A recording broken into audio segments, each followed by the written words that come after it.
오늘 우리가 읽은 이 본문의 말씀은 우리 너무 잘 알고 있는 말씀입니다. 하루는 예수님께서 예루살렘으로 올라가고 계셨습니다. 그런 도중에 이제 사마리아 지역과 갈릴리 지역 사이에 있는 어떤 마을에 들어가게 되셨는데요. 근데 이제 그때 10명의 나병 환자들이 예수님을 보고는 예수 선생님이여 우리를 불쌍히 여기소서라고 외치면서 자기들의 병을 고쳐달라고 예수님께 나왔습니다. 여기에 나타나는 나병은 당시에 굉장히 무서운 질병으로 여겨졌더랬습니다. 더욱이 이제 당시 유대 사회에서 나병 환자들은 하나님으로부터 저주받은 사람이다, 버림받은 사람이다, 이런 인식들이 깔려 있었습니다.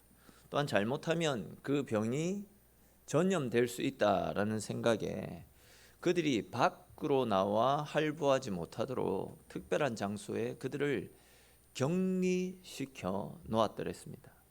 혹 그들이 밖으로 나올 때에는 반드시 머리를 풀게 했습니다.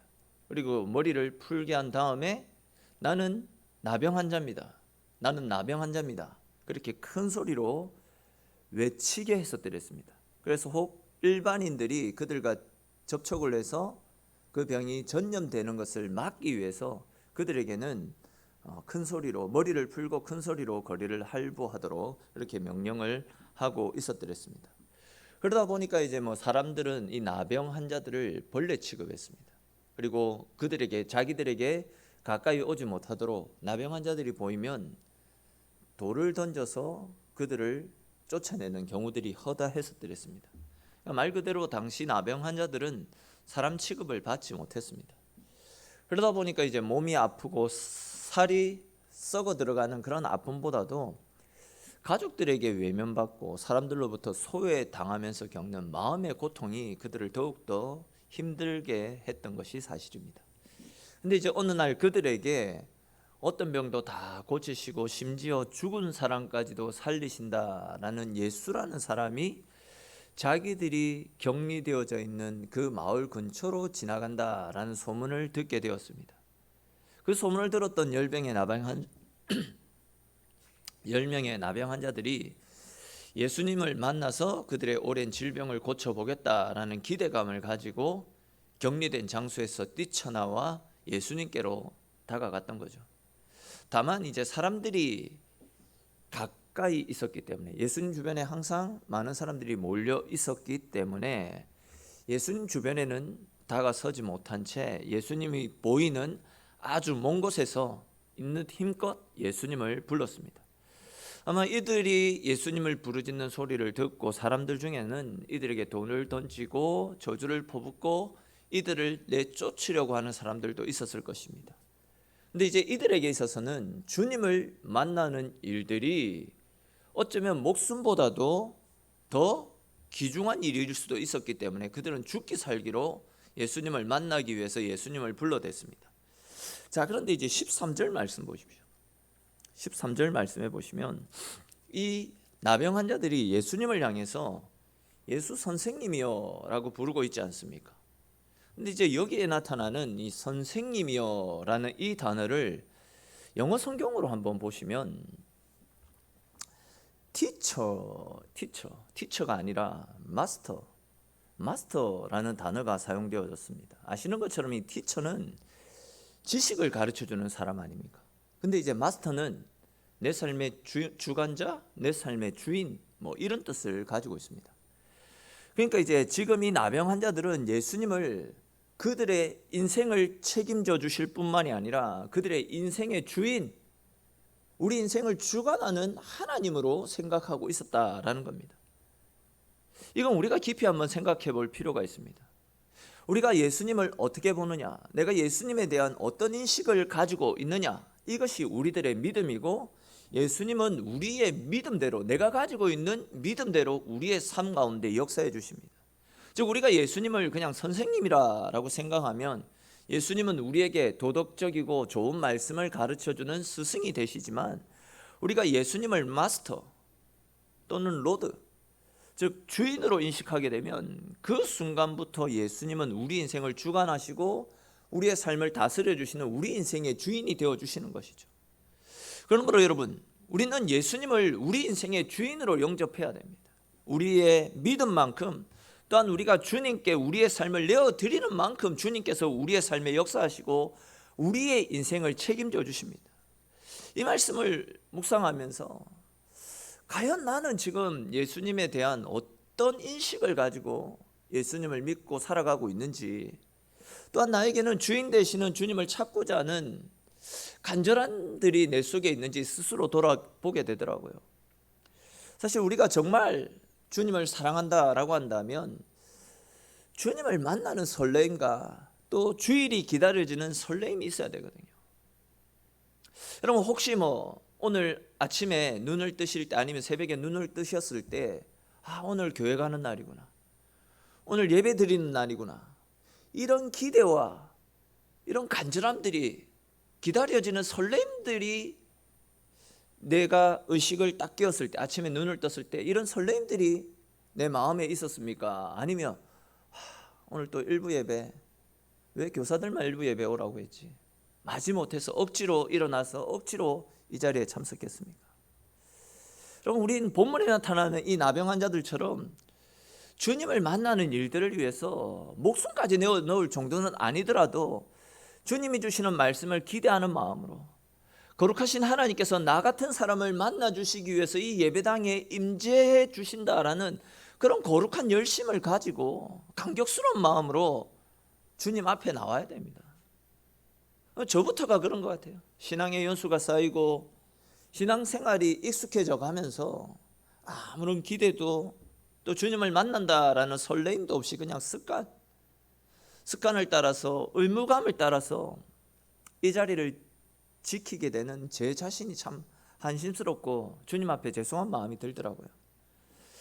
사랑하는 성도 여러분, 지금 여러분들은 주님 앞에 나오는 이 시간이 정말 내 마음에 기다려지고 기대가 되고 사모함들이 있습니까?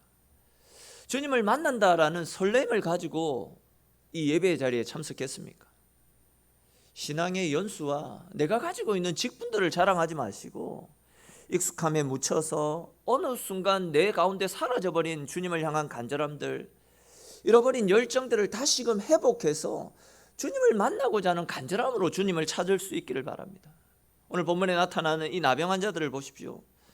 그들은 비록 사람들로부터 인정받지 못하고 소외받는 그런 사람들이었지만 주님을 만나기 위해서 자신의 모든 것을 다 걸지 않았습니까?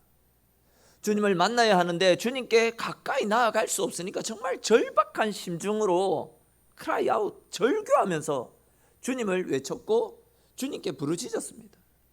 우리는 매너리즘에 빠져서 너무나도 안일하게 예배를 드리는데, 이렇게 주님을 만나는 일들을 위해서 자기 목숨까지 내어거는 사람들이 있습니다.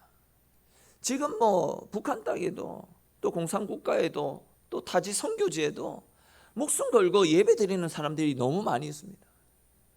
과연 여러분, 과연 우리가 만약에 하나님이다라고 했다라고 한다면 여러분들은 어떤 사람의 예배를 받아줄 것 같습니까? 어떤 사람들에게 더 많은 은혜를 부어줄 것 같습니까? 하나님은 당신을 만나기 위한 간절함으로 당신을 찾는 사람, 당신을 만나는 일을 최우선 순위로 삼고 거기에 목숨을 걸고 주님께서 찾으시는 한 사람이 되기 위해서 내 마음과 뜻과 정성을 다 들여 주님을 찾는 그런 사람의 예배를 기쁘게 받으시고, 그런 사람들에게 주님께서 준비해 놓으신 크고도 놀라운 하나님의 은혜를 부어주신다라는 그 사실을 꼭 기억하시고, 주님 앞에 나오실 때에는 언제나 주님 주실 은혜를 사모하는 마음과 주님을 만나기를 기대하는 갈급한 심정으로 주님을 찾으심으로, 주님 앞에 나오심으로 주님이 우리를 위해서 준비해 놓으신 크고도 놀라운 은혜들을 날마다 받아 누리며 그 은혜에 감사하는 저와 여러분들의 삶이 될 수 있기를 주님의 이름으로 축원합니다. 또 이제 이어지는 14절 보십시오. 14절에 보시면 나병 환자들의 그 간절한 외침을 들으셨던 예수님께서 가던 걸음을 멈추시고 그들을 향하여 가서 그들에게 이제 너희가 가서 제사장들에게 너희 몸을 보이라 라는 말씀을 하셨습니다. 가서 제사장들에게 너희 몸을 보이라. 그리고 그 말을 들었던 나병 환자들이 제사장에게 가는 도중에 그들의 병이 치료되는 은혜를 경험했습니다. 우리는 지금 14절에 기록된 이 상황을 좀 더 자세히 살펴볼 필요가 있습니다. 앞에서도 잠시 언급했듯이 나병은 강한 전염성이 있습니다. 또 부정한 병으로 인식되었기 때문에 나병에 걸리면 격리된 장소에 갇혀서 생활을 해야만 합니다. 그러다가 이제 만약 병이 치료가 되면, 병이 나으면 제사장에게 가야 됩니다. 그리고 제사장에게 가서 자기가 치료되어졌다라는 몸을 보여주고 제사장으로부터 이 사람은 병이 완치되었다라는 확증 도장을 받아야지만 이제 공식적으로 이 격리된 자리에서, 격리된 그 장소에서 빠져나올 수가 있습니다. 그리고 정상적인 삶을 살 수 있는 겁니다. 자, 그런데 보시면 지금 예수님은 이 나병 환자들에게 가서 제사장들에게 너희 몸을 보여주라 라고 말씀하십니다. 이 말을 달리 표현을 하면 너희 몸이 다 나았다라는 완치 판정을 받으러 제사장을 찾아가라, 이 말씀이죠. 네, 여러분, 지금 예수님께서 이들을 치료해 주신 다음, 먼저 이들을 낫게 해 주신 다음에 너희가 치료되었으니 제사장에게 가서 너희 몸을 보여주라 라고 말씀하신 것이 아니잖아요. 아무런 치료도 해 주시지 않은 상태입니다. 이들을 만져주시지 않았습니다. 그런 상태에서 가서 제사장에게 너희 몸을 보이라 라고 말씀하셨습니다. 솔직히 지금 당시 문화상으로, 율법으로 비춰볼 때 예수님께서 하신 이 말씀은 이치에 맞지 않는 말씀입니다. 병을 치료해 주신 다음에 제사장에게 가라고 그렇게 말씀을 하셔야지, 치료도 되지 않은 상태에서 제사장에게 가다가 자칫 잘못하면 사람들에 의해서 돌에 맞아 죽을 수도 있습니다. 또 설령 제사장에게 갔다 칩시다. 그리고 제사장에게 예수라는 사람이 우리 보고 제사장님에게 가서 우리 몸을 보여주라 라고 해서 우리가 여기 왔습니다. 그렇게 말을 하고 제사장이 갔는데 그들의 몸이 치료되지 않았다라고 한다면 그들은 제사장을 희롱했다라는 제목으로 또 책망을 들을 수도 있는 상황입니다. 그런데도 그들은 주님께서 가서 제사장에게 너희 몸을 보여주라 라는 그 말씀을 듣고 아무런 대꾸도 없이 제사장에게 달려갔습니다. 그리고 그 결과 14절 후반에 나타나고 있듯이 그들은 제사장에게 가는 도중에 그들의 몸이 치료되는 기적을 경험하게 되었습니다. 즉 그들의 몸에는 아무런 변화가 일어나지 않았지만 말씀에 순종해서 믿음으로 제사장에게 갔더니 그 병이 치료가 되어졌다라는 것이죠. 이것이 중요한 겁니다. 당장 내 눈에는 아무런 증거가 보이지 않아도 믿음으로 말씀 앞에 순종할 때에 하나님의 은혜가 우리 가운데 임하게 되는 것입니다. 만약 이들이 예수님의 말씀을 듣고 당신의 말은 이 치료에 맞지 않는다, 우리를 먼저 치료해 주고 제사장에게 가라고 해야 되지 않느냐, 이런 식으로 반응을 했다라고 한다면 아마 이들은 이런 기적을 경험하지 못했을 수도 있을 것입니다. 근데 그들은 예수님 말씀 앞에 일말의 대꾸가 없었습니다. 율법이 어떻는데요? 우리 문화가 어떻는데요? 당시 상황을 이야기하며 이거는 말이 안 맞는 소리인데요? 그들의 생각을 이야기하지도 않았습니다. 그냥 말씀하셨기 때문에 그대로 순종했습니다. 그렇게 말씀에 순종함으로 그들의 병이 치료되는 이런 기적들을 경험하게 되었던 겁니다. 우리에게도 이런 믿음이 필요합니다. 말씀을 많이 하는 것이 중요하지 않습니다. 말씀은 우리가 행할 때에, 그대로 실천할 때에 그게 힘이 되어지고 능력이 되어지는 겁니다. 그러므로 여러분, 때로는 하나님의 말씀이 우리의 상식으로 받아들이기 힘들고 도저히 또 불가능해 보이고 상황이 여의치 않더라도 우리는 주어진 말씀대로 믿고 말씀대로 살아가야 됩니다. 말씀대로 순종할 때에, 말씀대로 믿을 때에 살아 역사하시는 하나님의 은혜들을 경험할 수 있게 되는 겁니다.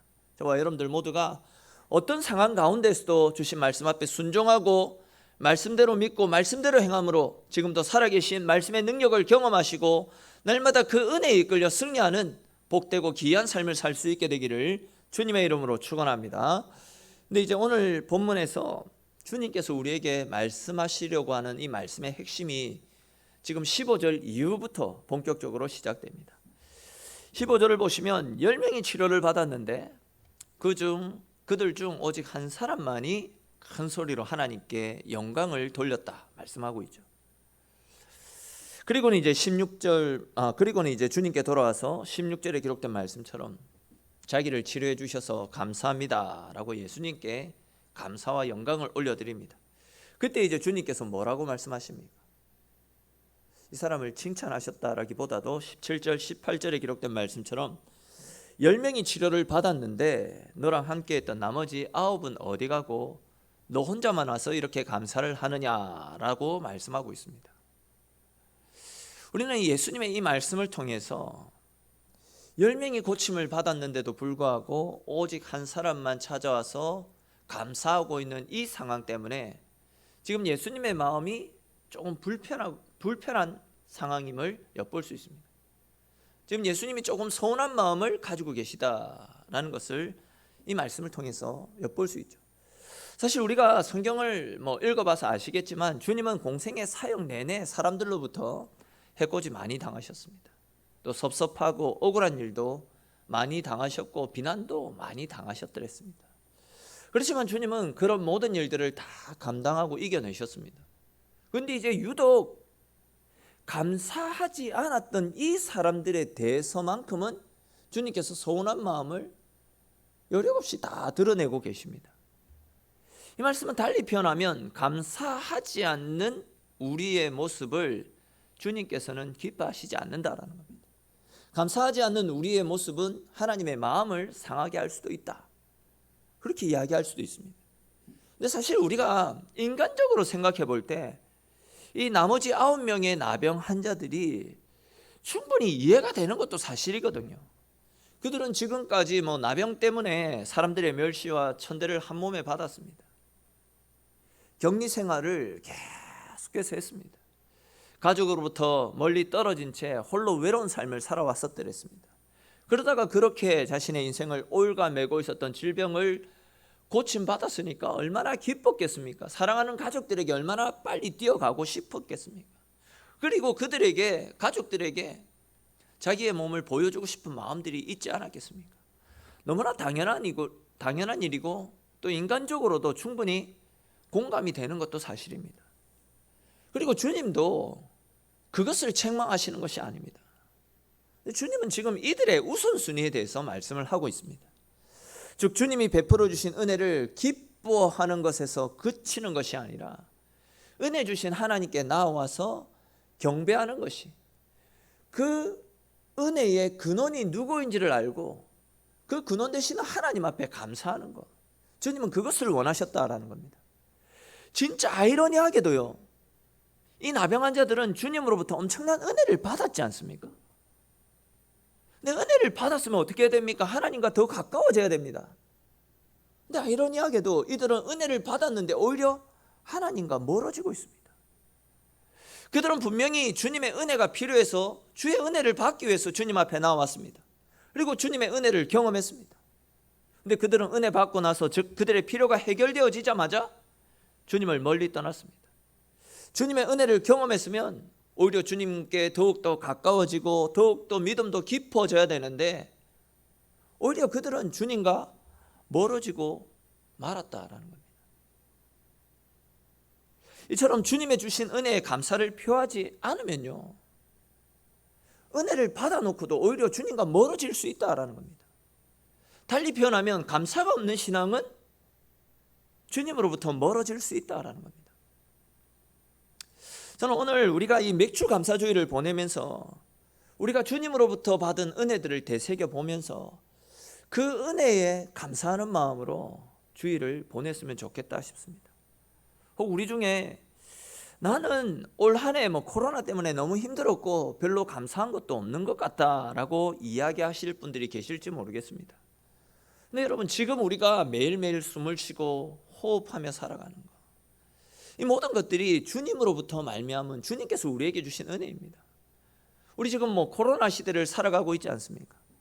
코로나 시대를 살아보니까 이전에 우리가 마스크 없이 생활하고 마스크 없이 자유롭게 호흡할 수 있었던 것이 얼마나 감사한 일이었는지를 지금에 와서야 우리가 깨닫게 되지 않습니까? 또 누구를 만나서 식당에 가서 자유롭게 밥을 먹고 또 자유롭게 차를 마시고 했던 그 모든 일들이 우리 지금에 와서야 은혜였고 감사의 했었던 일임을 이제 발견하게 되지 않습니까? 어쩌면 지금 이 코로나 전국이 받은 은혜에 대해서 감사를 잊은 채 살아가는 우리들의 이 영적인 뻔뻔한 모습을 깨닫게 하시기 위한 주님의 터치인지도 모르겠다라는 생각이 들었더랬습니다. 오늘 말씀처럼 만약 우리가 받은 은혜에 감사하지 못한다라고 한다면 우리는 어쩌면 지금보다도 더 주님과 멀어지고 더 힘든 상황 가운데 놓일 수도 있을 것입니다. 여러분, 하나님께서 우리에게 건강을 주시지 않고 지혜를 주시지 않았다라고 한다면 지금 우리가 누리고 있는 것들 절대 누릴 수가 없습니다. 우리는 내가 없는 것들만 생각하고 그것 때문에 불평하지, 오히려 내가 받은 것들, 이미 내가 누리고 있는 것들, 그것을 생각하면 너무나도 감사한 것들이 많고 너무나도 귀한 것들이 많이 있습니다. 하나님께서는 우리를 너무나도 사랑하셔서 우리를 위해서 아낌없이 많은 것들을 베풀어 주셨습니다. 하늘의 해와 달과 별들, 물과 공기, 양식과 가정, 가족과 생명, 이 모든 것들 주님께서 우리에게 베풀어 주신 은혜입니다. 거저 우리에게 값없이 주신 것입니다. 이것뿐만이 아닙니다. 지옥에 빠질 우리들을 구원하시기 위해서 당신의 하나밖에 없는 독생자를 십자가에 죽게 하실 정도로 하나님은 우리를 사랑해 주시고 우리를 위해서 아낌없이 다 내어주셨습니다. 우리는 주님의 죽으심으로 말미암아 영원한 생명까지도 얻게 된 존재들 아닙니까? 근데 막상 주님의 십자가로 말미암아 새로운 생명을 얻게 된 우리는 너무나도 무덤덤합니다. 감사하지 않고 불평하는 것이 너무도 많이 있습니다. 항상 투덜투덜거립니다. 그러나 여러분, 우리 가운데 다시금 감사의 분위기가 일어날 수 있어야 됩니다. 나병 환자가 돌아와서 예수님 발 앞에 엎드려 감사를 표했던 것처럼 우리 역시도 가만히 내가 받은 은혜들을 생각하면서 내게 베풀어 주신 은혜들 앞에 감사해야 됩니다. 없는 것만 생각하지 말고 받은 것들, 내가 누리고 있는 것들에 감사를 표하며 살아가야 된다라는 거죠. 말로 표현해야 되고 행동으로 표현해야 되고 글로 표현하고 물질로도 표현하고 시간과 헌신으로도 표현할 수 있어야 됩니다. 그렇게 감사할 줄 아는 사람들에게 주님은 더 특별한 은혜들로 우리의 삶을 채워주시는 겁니다. 우리 오늘 본문 19절에 기록된 말씀, 19절 말씀 같이 한번 읽어보도록 하겠습니다. 그에게 이르시되 일어나 가라, 내 믿음이 너를 구원하였느니라 하시더라. 아멘. 자, 여기에 나타나고 있는 너를 구원했다라는 말씀은 너의 육체를 내가 낫게 했다, 이 말씀뿐만이 아니라 너의 영혼을 구원해서 천국으로 인도하겠다라는 그 말씀입니다. 사실 나병을 앓고 있다가 몸이 깨끗하게 되었지만 그것은 엄밀히 말하면 몇십 년 살다가 끝나는 겁니다. 결국 그 육신은 죽어서 후패하게 됩니다. 그러나 주님께서는 주님으로 말미암아 자기가 치료된 것을 알고 다시 돌아와서 주님께 감사를 표하고 있는 이 영혼은 육신뿐만이 아니라 그 영혼까지도 구원하시고 천국 백성으로 삼아주시는 축복을 덤으로 허락해 주셨던 것이죠. 그의 영혼이 구원을 받아서 천국 백성이 되었다라는 것은 육이 치료받는 것과는 차원이 다른 엄청난 축복이라 할 수 있습니다. 그런 차원에서 생각해 볼 때에 이 10명 중에 진짜 축복을 받은 사람은 이 한 사람밖에 없었다라는 겁니다. 주님이 나머지 9에 대해서 서운해하셨던 것도 단순하게 그들이 은혜에 감사를 표하지 않았던 것, 그것 때문만이 아니라 그들이 감사하지 않았기 때문에 진짜 중요한 복, 영원히 구원받아 하나님 백성 되는 이 영원의 축복을 받지 못한 것 때문에 주님도 서운해하셨던 겁니다. 다시 19절 말씀 보십시오. 네 믿음이 너를 구원했다. 너희의 믿음이 결국 너를 구원했다라고 말씀하고 있습니다. 이 말씀을 이제 조금 다른 각도에서 생각해 보면 감사는 믿음으로 연결된다라고 표현할 수도 있습니다. 감사는 믿음으로 표현된다. 성경을 유심히 살펴보면요, 믿음과 감사는 항상 함께한다라는 사실을 발견할 수 있습니다. 예수님이 오병이어의 기적을 행하시기 전에 물고기 2마리와 보리떡 5개밖에 없지 않았습니까? 근데 예수님께서 이 물고기 2마리와 보리떡 5개로 사람들에게 나누어 주시기 전에 어떤 일을 하셨습니까? 하늘 우러러 축사하시고 미리 감사 기도를 드리신 다음에 그 보리떡과 물고기를 나눠 주셨습니다. 아직 현실은 그 수많은 사람들이 앉아 있는 상황 가운데서도 아직 현실은 물고기 2마리, 보리떡 5개가 전부였습니다. 아무것도 이루어진 것이 없었습니다. 근데 주님이 미리 감사하며 기도 드렸을 때에 오병이어의 기적이 나타났던 겁니다. 아시듯이 다 이루어진 다음에 감사하는 것은요, 과학입니다. 그것은 믿음이라고 말할 수 없습니다. 믿음은 이미 이루어지지 않은 미래를 주님께 맡기고 주님께서 함께 하시기에 나의 미래는 밝은 것이다 라고 믿고 선포하는 것, 이루어지지 않은 미래를 이루어진 것으로 알고 하나님 앞에 미리 감사하는 것, 이것이 믿음 아닙니까? 즉 감사로 주님을 찾을 때에 하늘의 축복이 우리 가운데 열리는 겁니다. 우리 잘 아는 히브리서 11장 말씀에서 뭐라고 말씀하고 있습니까? 믿음은 바라는 것들의 실상이고 보이지 않는 것들의 증거라고 말씀하고 있지 않습니까? 무슨 말씀입니까? 오늘 본문과 관련해서 말씀드리면 하나님께서는 우리가 기도하는 것을 응답해 주실 것을 믿고 미리 감사하며 주님께 구할 때에 하나님께서 우리가 믿는 믿음 그대로 우리의 기도를 채워주신다라는 그 이야기입니다. 조금 다른 각도에서 말씀을 드리면 믿음이라는 것은 하나님이 우리를 회복시켜 주실 것이다 라는 약속이 언제 이루어질지 모르는 막연한 약속과 막연한 기다림이 아니라 하나님께서 말씀하셨기 때문에 하나님이 약속하신 평안한 미래를 지금 현재 내 삶 가운데서 끌어와서 앞으로 허락해 주실 미래를 지금 현재 내 삶 가운데로 끌어와서 불안한 상황 가운데서도 평안을 누리고 감사하며 기뻐하는 것, 그것이 믿음이고 그것이 신앙이다라는 겁니다. 여러분, 절대 이것은 허황된 이야기를 하는 것이 아닙니다. 즉 반드시 우리를 생명의 길로 은혜의 길로 인도해 주신다라는 약속의 말씀이 우리 가운데 이미 주어졌지 않았습니까? 그렇기 때문에 비록 지금 상황은 여의치 않다 할지라도, 힘들고 어렵다 할지라도 그런 가운데서도 주님이 우리에게 약속하셨기 때문에 주님께서 약속하신 말씀 그대로를 믿고 내가 미래에 누리게 될 평안한 삶, 은혜의 삶을 지금 현재 내 삶 가운데서 누리고 기뻐하고 감사하는 것, 이것이 주님이 우리에게 원하시는 믿음의 삶이고 이것이 하나님이 기뻐하시는 평안의 삶이다라는 겁니다. 어쩌면 이 신앙생활은 모험이라고 이야기할 수도 있습니다. 그런데 막연한 모험을 하라라는 것이 아닙니다. 말씀에 근거해서 하나님의 약속을 붙들고 말씀을 따라 하라라는 거죠. 사실 공국 이래로 이 땅이 정치적으로 경제적으로 한 번도 힘들지 않았던 때는 없었던 것 같습니다. 그러나 그럼에도 불구하고 어려운 가운데서도 우리가 여기까지 오지 않았습니까? 앞으로도 마찬가지 아니겠습니까? 앞으로는 더 어려워질 수도 있습니다. 그러나 그럼에도 불구하고 하나님이 우리와 함께 하시면서 우리를 도와주실 것입니다. 우리와 함께 하시는 하나님께서 우리를 지켜주시기 때문에 우리는 그런 하나님께 소망을 두시고 미리 감사하면서 우리의 모든 문제들을 하나님께 다 내어 맡기며 살아가면 되는 것입니다. 그것을 믿고 믿음으로 감사하며 믿음으로 살아가십시오. 불평만 하면 사실 답이 없습니다.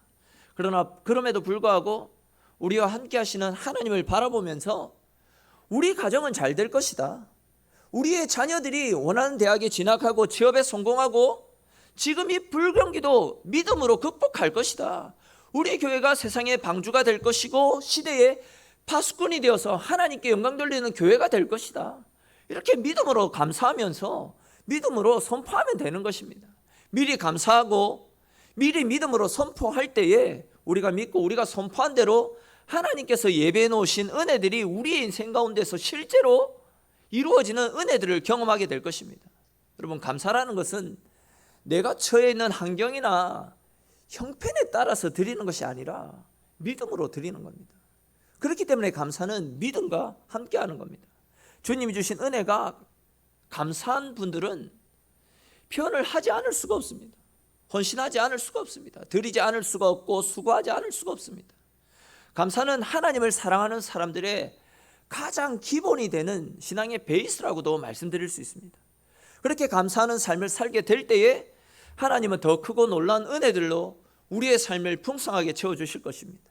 맥주 감사절을 맞아서 오늘 본문에 나타나고 있는 이 사마리아 사람이 보여준 감사의 영성을 다시금 되새겨 보면서 내가 받은 은혜, 내가 받은 사랑들을 하나씩 하나씩 세워보면서 그 사랑에 감사하며 더 나아가서 앞으로 하나님께서 부어주실 새로운 은혜들을 믿음으로 기대하면서 날마다 믿음으로 살아가시는, 그래야 이 미래의 축복을 지금 현재 누리며 날마다 평안 가운데 거하시는 저와 여러분들의 삶이 될 수 있기를 주님의 이름으로 축원합니다.